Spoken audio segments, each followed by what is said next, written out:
तो इस पर बात करने के लिए मेरे साथ जो है कुछ लोग हैं, मैं उससे समझने की कोशिश करूंगा कि अगर ये फैसला केंद्र सरकार ने लिया है तो क्या असर पड़ने वाला है। सर, क्या नाम है आपका?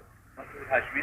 हाशमी साहब, थोड़ा बताएं कि 2000 के नोट अब मार्केट में नहीं रहेगा, तो क्या असर पड़ने वाला है और क्यों लॉन्च हुआ था? देखिए, इस सरकार का जो भी फैसला होता है वो ऊंचे लोगों को, बड़े लोगों को नफा पहुंचाने वाला और गरीब आदमी को हिरास करने वाला, गरीब आदमी को परेशान करने वाला होता है।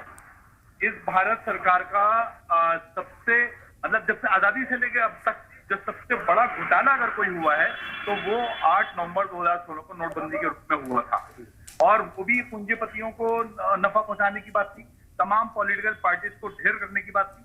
2016 में नोटबंदी करा के सारी पॉलिटिकल पार्टियों को कंगाल करके और उन्होंने यूपी का इलेक्शन जीता था। अब 2024 के इलेक्शन की तैयारी के तो इस वजह से ये चाहते हैं कि जो हमारे पास पैसा है, अभी तक जितना भी पैसा पकड़ा जा रहा है, 2000 का नोट पकड़ा जा रहा है, वो तमाम लोग आरएसएस के बीजेपी से संबंधित लोग हैं, उन्हीं लोगों का पैसा पकड़ा जा रहा है।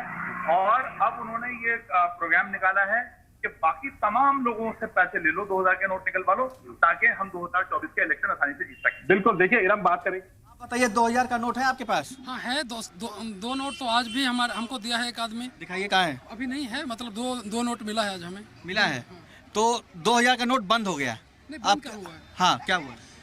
सरकार ने ये कहा है कि 30 सितंबर तक आप नोट एक्सचेंज कर सकते हैं, जिसमें मैक्सिमम 20,000 रुपए का एक डेडलाइन दिया गया है, उसका लिमिटेशन दिया गया है। बहुत बढ़िया, ये आपको जानकारी, यानी कि पैनिक सिचुएशन नहीं है। देखिए, पैनिक सिचुएशन तो वैसे भी नहीं होगा, क्योंकि एक तो 2000 का नोट पहले से ही मार्केट से बाहर है, ये बात सब लोग जानते हैं। दूसरी बात कि एक बार तो हम लोग इस तरह की नोटबंदी का एक्सपीरियंस 2016 में कर ही चुके हैं।